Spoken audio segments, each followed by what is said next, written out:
Did Meghan Markle get some sort of nose job or plastic surgery? That is a question I have been asking myself after people started to point out that, hey, her nose looks a bit different in her birthday picture.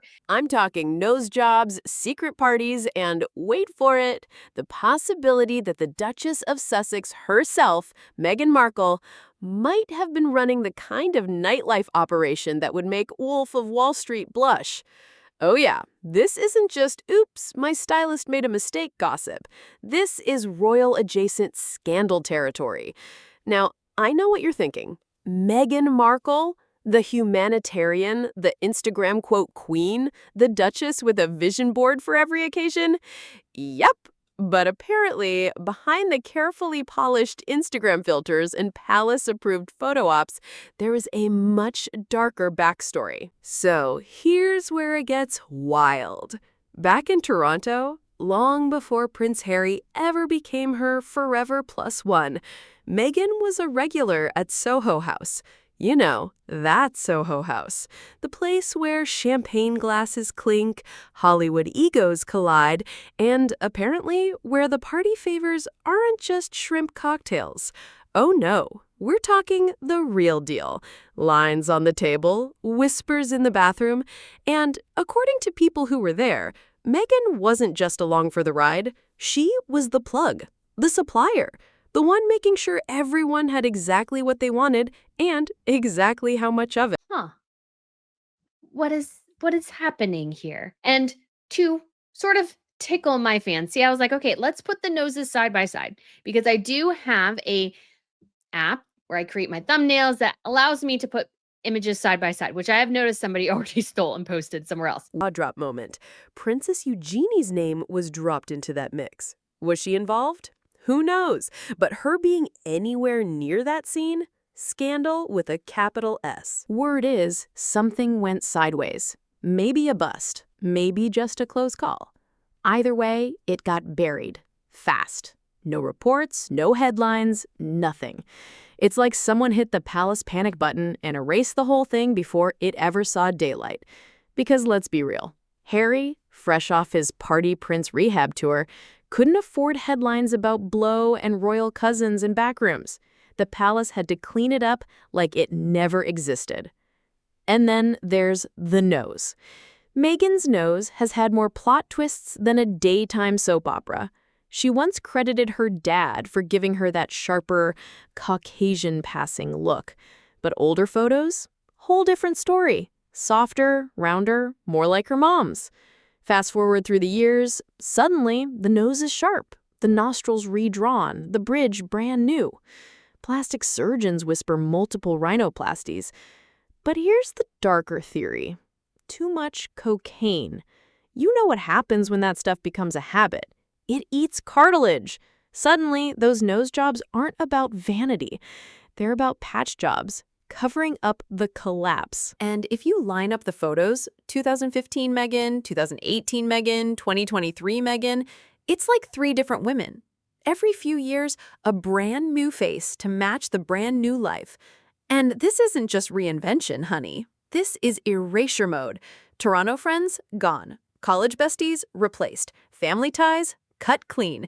Each new version of Meghan comes with new lips, new nose, new entourage. And when whispers start swirling, she can say, "That wasn't me." And technically, she's not wrong, because that Meghan doesn't exist anymore. 500 retweets, which I'm sure your Instagram would have even more of. Picture this, Meghan Markle, the Duchess who left Buckingham Palace for Montecito mansions, multi-million-dollar Netflix deals, and empowerment speeches polished within an inch of their life. She was supposed to be untouchable, the woman who beat the palace, who beat the tabloids, who built her own empire. But now, oh honey, now she's not just in the headlines, she's the punchline. And that sting? That's the one wound no royal title, no PR spin, and no podcast episode can ever really heal. Let's talk about how a single Jon Stewart joke, a whiff of old yacht girl whispers, and a meme factory on TikTok just ripped apart 5 years of brand building in one brutal viral moment. So here's the setup. Meghan has been dodging rumors for years. The yacht girl whispers, grainy old photos, speculation she networked her way into Hollywood's luxury circles. Nothing concrete, just gossip orbiting her like bad perfume. Her PR team? Masters of the cover-up. Glossy Vogue spreads, victim-turned-hero storylines, perfectly staged interviews. But then Kirby Summers, author, royal commentator, and professional grenade thrower, steps in. No sugarcoating, no allegedly, no wiggle room. She flat out declares Meghan was a yacht girl.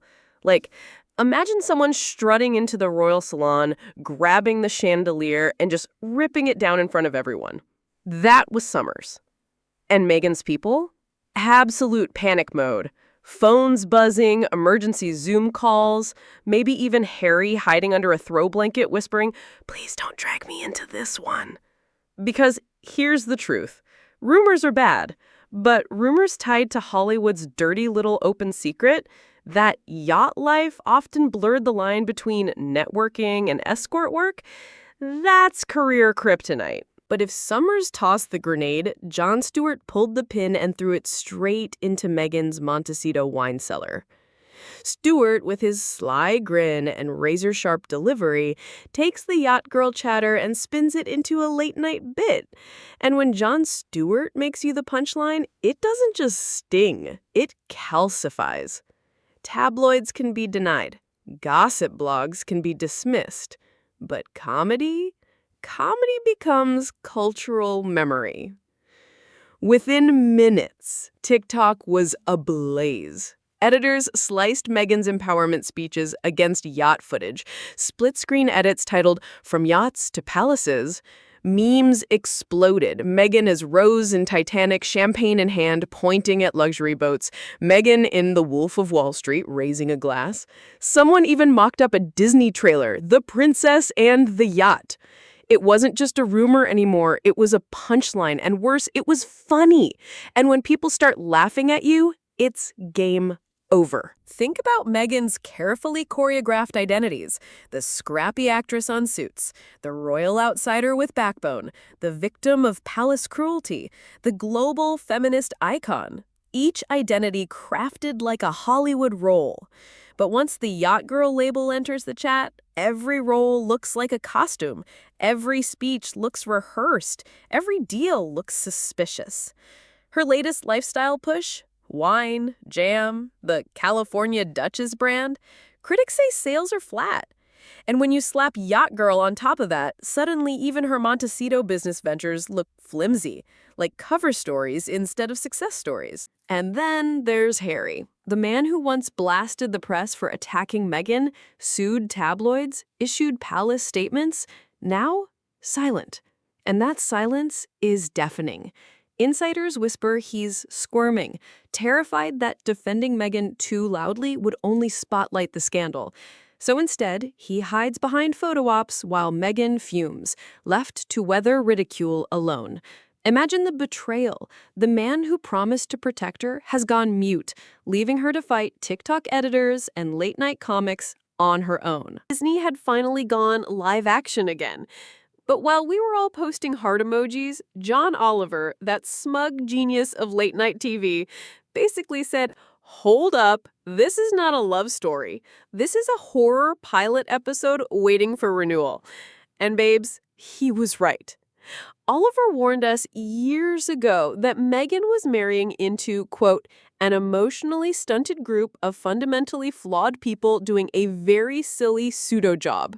Mic drop. He didn't just tell a joke, he handed us a prophecy. And watching it play out, woo, it's Shakespearean tragedy meets reality TV meltdown. Meghan and I are having a very casual conversation about who our acting teachers were. And she said, "Congratulations on your career." And I said, "Congratulations on your career." And she said, "Well, it took a little turn." Career or crown? Now let's talk about Meghan's career trajectory. Billy Eichner, bless him, clocked it early. He said Meghan went from chatting about acting teachers at Northwestern to casually shrugging, "Well, my career took a little turn." Honey, that's not a turn. That's a Formula One drift into Buckingham Palace. And comedians weren't buying the fairy tale either. Nikki Glaser cut straight to the jugular. Without Harry, Meghan wouldn't be duchessing it up. She'd be auditioning for The Bachelor and slinging lattes in Sherman Oaks. Ouch. But here's where it gets chef's kiss delicious. Meghan tried to rebrand this as feminism. "I'm a lifelong feminist," she said, while literally giving up her independence to marry a prince. Girl, you can't spell feminist with tiara. The contradiction was glaring, and the comedy world pounced. If she didn't marry him, she would be on The Bachelor this season, fighting for Prince. She would be Meghan M. from Sherman Oaks barista. She's just that lucky. Harry, the dumb ginger prince. And then there's Harry, sweet, clueless Harry. John Mulaney roasted him alive. Prince Harry has entered the chat. You dumb ginger. You leave your title because you don't like your 94-year-old grandma? That's the definition of something you wait out, gangster. I mean, come on, you had one job. Wait. The throne? No. The drama? Yes. Harry blew up his royal life like it was a TikTok challenge, and comedians couldn't stop laughing at the absurdity. Gone on Oprah, I didn't know. I had no idea how racist they were. It's the royal family. You didn't Google these motherfuckers? That's the question everyone was thinking. How do you marry into the British royal family and act surprised when they have issues with race? The royal family equals dorks in church clothes. Chris Rock took it nuclear. Meghan acting shocked that the royal family was racist. It's the royal family. They're the original racists. Exactly. Colonization didn't invent itself. And another comedian nailed it perfectly. You thought rolling with those dorks in church clothes was going to be fun? Meghan really thought she was signing up for the Crown Glam edition. Instead, she got Sunday service with people who haven't cracked a smile since 1812. So let me start with you, Sam. You've lived a life with the royal family, you've had everything handed to you, but you say your life has been hard, and now you've written all about it in your new book, When? Netflix, South Park, and the Hypocrisy Circus.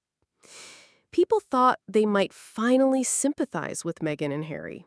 Instead, viewers finished those 6 episodes wanting to launch their TV out the window.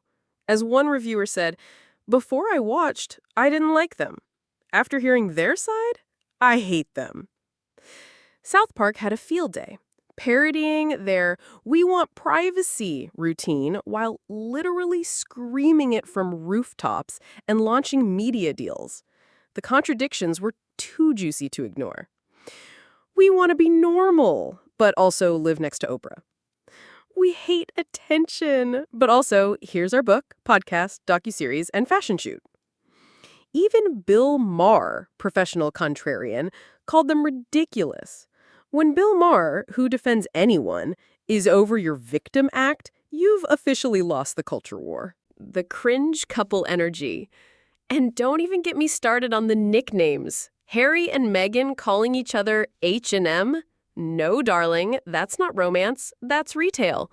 People weren't swooning, they were gagging, literal dry heaving from the cringe. John Oliver, the prophet of royal disaster. But let's circle back to Oliver. The man deserves his crown, not from Buckingham, but from the gossip gods. Before Meghan even walked down the aisle, he said she might be marrying into a family that could cause her some emotional complications. Emotional complications? Try nuclear fallout. Try global comedy goldmine.